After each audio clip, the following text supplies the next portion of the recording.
The Galactic Academy of Concordance hovered above the sapphire storms of Thynar, for like a jewel carved from light. Its spires reached into the clouds, each tower humming with 1,000 languages, 1,000 minds, all dedicated to peace, progress, and illusion of civility. In the central lecture hall, 100 species gathered. Chitin clicked against marble, tendrils coiled, scales shimmered under sterile light. The air smelled faintly of ozone and ambition. The most brilliant young minds in the Orion spur filled the tiered rows, each one a living testimony to their world's triumph. And then there was her. At the back of the hall, in seat 47D, sat the human girl. She wore the standard cadet uniform, gray, featureless, almost military, but somehow, on her, it looked like armor. Her name tag read Lyra Hale, Earthborn, Deathworld Class V, the only one of her kind in a place that considered her species a myth of savagery barely tamed. She said nothing. She always said nothing. When Professor RYLKH spoke, his voice rippled to the translators like velvet static. Now, cadets, we turn to adaptive conflict resolution. Civilization's highest achievement is restraint, knowing when not to strike. A whisper of amusement fluttered across the room. All eyes slid, eventually, to the girl at the back. She didn't react. She sat straight-spined, hands folded, gaze fixed on nothing. Her heartbeat, if anyone had cared to scan it, was the steady rhythm of a machine. 3 rows ahead, VA Corps House Thrax leaned back in his seat. His scales glimmered emerald in the overhead light, his grin wide and predatory. Restraint, he murmured to his companions. Perhaps the human could teach us. Soft laughter rippled. One of them tossed a nutrient pellet over his shoulder. It bounced off Lyra's desk and rolled to the floor. She didn't blink. VA Corps' crest rose, amused. Did it move? I swear I saw a twitch. Another chuckle. The professor continued lecturing, unaware or pretending to be. Minutes crawled by.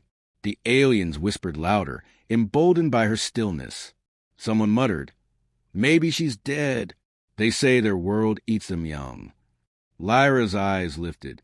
For an instant, her pupils caught the white light, reflecting it not as eyes but as blades, cold, flat, measuring. Silence fell around her row. Then she looked down again, and the room exhaled. After class, the corridors of the academy gleamed with holographic banners and drifting advertisements for symposiums and interspecies clubs. Cadets poured to him like a living river, colors, smells, languages colliding in organized chaos. Lyra walked alone. She moved like a shadow given form, step precise, shoulders relaxed but balanced, like every motion was calculated to conserve energy. She paused at the viewing deck, gazing at Thynar's storm swirling below. Lightning danced through the gas giant's blue clouds like veins of living fire. Her reflection stared back at her from the glass. Pale face, dark eyes, the faint scar across her neck from an accident she never explained. For a heartbeat, she almost looked humanly fragile. Almost. Behind her, footsteps echoed. 3 sets. Heavy, confident. VA Corps and his followers. Still mute. Little Deathworlder, he hissed, his translator flattening the words into something polite and venomous at once. Do they teach you words on that rock you crawl from, or only grunts? Lyra didn't turn. Words are wasted on noise, she said softly. Her voice was low, even perfectly controlled. He laughed, tail slash in the air. Noise? You mean us? Careful human. The council might forget why they allowed your kind here. Still no reaction. The storm outside crackled, reflecting blue light across her face. He stepped closer, towering over her, his breath steaming faintly in the cooler air. They say Deathworlders fight everything that breathes. Where's that fury now? Lost it out there in the void? Lyra's reflection blinked slowly. No, she said. I keep it close. The words hung in the air like a blade halfway unsheathed. VA Corps sneered. Is that a threat? No. She turned finally, meeting his eyes. There was no anger in her gaze, just absence. It's a fact. For a second, even he hesitated. Something in those eyes was wrong. Too still, too deep, as if behind them were storms older than his civilization. He forced a laugh. Fragile little primate. You wouldn't last an hour on my home world. Her lips curved the smallest fraction. Neither would you on mine. That ended it this time. His companions dragged him away, muttering. But the seed was planted. That night, Lyra sat cross-legged on her dorm floor. The lights were off. She breathed slowly, deliberately. Every inhale measured, every exhale a release. On her datapad blinked unread messages from Earth. What was left of it? Outposts collapsing. Colonies silent. Humanity scattered. They thought her species extinct. The galaxy pitted them. Lyra smiled faintly in the dark. She remembered the storms of home, the poisoned oceans, the beasts that learned to see heat, the bacteria that killed with a breath. She remembered learning to hide, to endure, to wait. That was how you survived a Deathworld. Not with fury, with silence. The next morning, the classroom buzzed again. Lyra took her usual seat. Viacor entered late, swaggering, smirking, his crest freshly polished. His eyes found her instantly. Morning, Deathworlder. Slept well in your cage? No response. He picked up a nutrient capsule from his tray, flicked it lazily at her head. It hit the desk, bounced once, rolled off.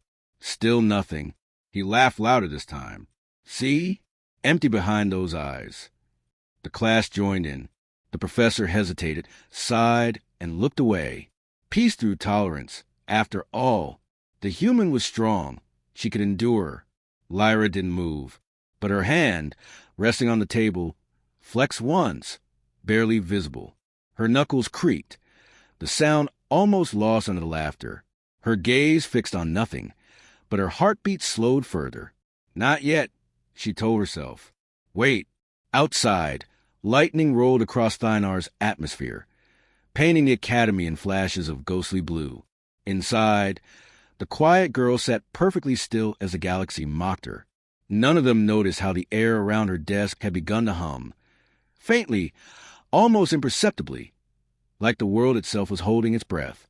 The Academy's training hall was a cathedral of light and steel. Drones hovered above the circular mat, recording every movement for tactical analysis. Around the edges, cadets whispered in a dozen languages, waiting for the next sparring rotation. Lyra Hale sat cross-legged on the far side, still in her uniform, not the light mesh combat gear the others wore. She wasn't scheduled to spar. The instructors had learned the human reflexes, unpredictable and sharp, skewed the simulation data. Better to leave her as an observer. But observers attract attention. Viacor's claws clicked against the mat as he stepped forward, tall and gleaming, his scales catching the training lights. Behind him, two of his broodmates snickered. Let the Deathworld girl show us restraint, he said, loud enough for the whole hall to hear. Or maybe she hides because she can't fight at all. Lyra didn't look up from the datapad balanced on her knee. Not interested. Her tone was flat, polite, empty. It only stoked his grin. He circled her slowly, tail lashing the floor. Not interested. Not capable. Same thing, isn't it? The instructor started to intervene, but a crowd was forming. Too many witnesses, too much tension. Galactic students adored a spectacle. Viacor dropped into a half-crouch, challenge posture. Face me, human. She exhaled through her nose, calm as ever. Don't. He lunged. The moment stretched thin as glass. To the watching drones, nothing happened. No flash of motion, no visible strike. To Viacor, reality folded. There was a pop, small and wet, like a knuckle cracking in an empty room. He froze mid-stride. The smug grin slid off his face, replaced by confusion. Then his head turned. Too far. A neat, impossible angle. His body followed a moment later, collapsing into a graceless heap at Lyra's feet. Gasps. Screams. The smell of ozone as the drone sensors overloaded, trying to replay what they hadn't seen. Lyra still hadn't moved. Her legs remained crossed. Her datapad still in her lap. Only her eyes had changed, focused, distant, predator calm. She spoke softly, almost to herself. You should have listened. The instructor stumbled forward, shouting orders. Med droids swarmed the mat. The crowd broke into a storm of motion, every species reacting in its own rhythm. Clicks, howls, flutters of panic. But in the center of it all, the girls sat unmoving. One drone replayed the recording at 1,000 speed. Frame by frame, nothing, no gesture, no muscle twitch, no telekinetic distortion. Just the instant before the break and the instant after. Impossible, the instructor whispered. No kinetic trace. Lyra looked up at him. Because it wasn't force, she said quietly. It was timing. She rose slowly, smooth as liquid metal, and stepped past the body. The crowd parted around her, every eye fixed on the small, human silhouette that radiated the weight of a supernova. Security teams flooded the corridor outside the hall, their armor humming with containment fields. They raised their weapons automatically when she appeared. Lyra stopped, hands visible. "He's dead," she said. "You should check the other two. Shock can be contagious." One of the guards, a crystalline being of the Kyther species, trembled. What did you do to him?" "Reflex," she said simply. "Deathworld habit." Her gaze moved past him, unfocused, like she was already calculating escape routes she didn't need. In her ear, the emergency comms chirped with orders, containment, isolation, psychological evaluation. She ignored it all and walked toward the observation deck. Outside, Thynar's storm belts flared with lightning. The blue light washed through the corridor's glass, painting her skin in ghost colors. The Academy alarm echoed, distant and meaningless. She pressed her hand to the glass. The vibrations from the storm matched her heartbeat exactly, a perfect rhythm. Behind her, boots scraped. The instructor again, breathless, horrified. "Lyra," he said, voice cracking, "you killed him, in front of witnesses. The council will—" "I warned him." She didn't turn. "I warned all of you." He took a step closer, careful as if she were a live grenade. "How? How did you—" "Do you know what happens on a death world?" she interrupted, voice soft but sharp enough to cut air. "Every moment is a fight you don't see coming. You learn to anticipate. You learn to move before thought. You learn that standing is a waste of energy when you already control the space around you." Her reflection in the glass smiled, a thin, tired thing. "I didn't kill him out of anger. I just removed the noise." The instructor recoiled as if slapped. Within hours, every terminal in the academy lit with a security bulletin. Incident: Deathworlder Cadet Lyra Hale. Status: detained for investigation. Recommendation: maximum caution. Across the galaxy, rumors flared like wildfire. Some called it murder. Others called it demonstration. But for those who saw it happen, there was no debate. They spoke in whispers of the human girl who never stood up, never flinched, and broke a warrior's neck with nothing more than focus. That night, in the holding chamber, Lyra sat cross-legged again. Same posture, same silence. Outside the observation window, officials argued. Security feeds replayed endlessly. No weapon, no psychic resonance, no trace of anything measurable. Only one human heartbeat, steady, patient, waiting. Lyra closed her eyes and breathed. She could still feel Thynar's storms pulsing below, could almost taste the static in the air. On Earth, that smell meant rain. Here, it meant the storm was coming, and she was done pretending it wasn't hers. The tribunal chamber was built to humble anyone who entered it. A ring of pale metal walls curved upward like the inside of a giant eye, every panel alive with light and data. In the center, under a single beam of sterile brilliance, sat Lyra Hale. No restraints. None were necessary. The guard stood far back anyway. Across from her, 7 members of the Concordant Council occupied their floating thrones, each a different species, each radiating that brittle mix of fear and superiority. Their voices came through layered translators, blending into a single tone that made the air vibrate. "Cadet Lyra Hale," said the chair, an ancient cephalopod creature whose translucent body shimmered with shifting colors. "You stand accused of the unlawful killing of Cadet Viacor Housetrax. Explain your actions." Lyra looked up slowly. "He attacked first."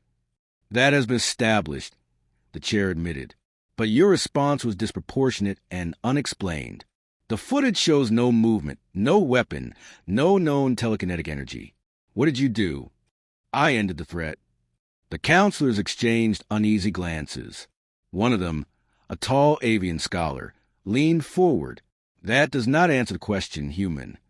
Lyra's expression didn't change. Her eyes were calm, almost kind. I use what your sensors can't measure. Anticipation. A murmur rippled through the chamber. The avian hissed, nonsense. Lyra tilted her head. On my world, nonsense is what gets you killed. Every breath on Earth is a gamble. The air burns, the water poisons, the ground bites. You learn to feel tension before you see motion. You learn to act before thought. She looked directly at the avian.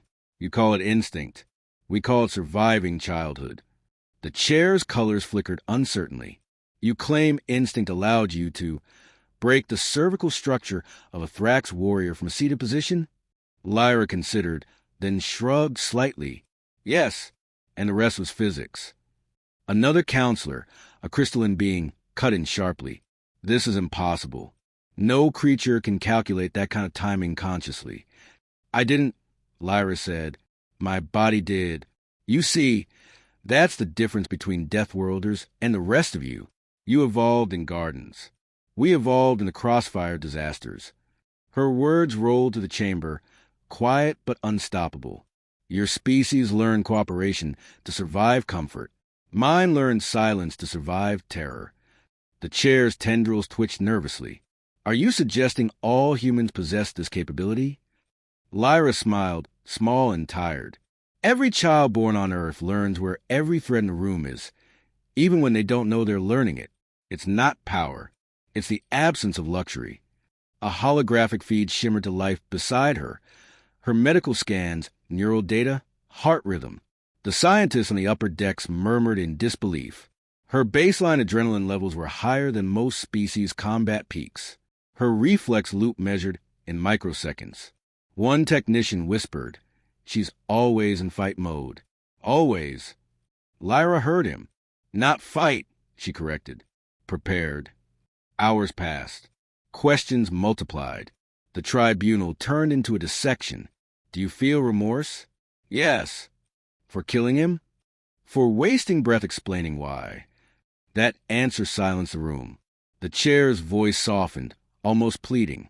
Then tell us what humanity truly is, cadet. Are you warriors? Monsters? Survivors? Lyra thought for a long moment. None of those, she said finally. We're mirrors.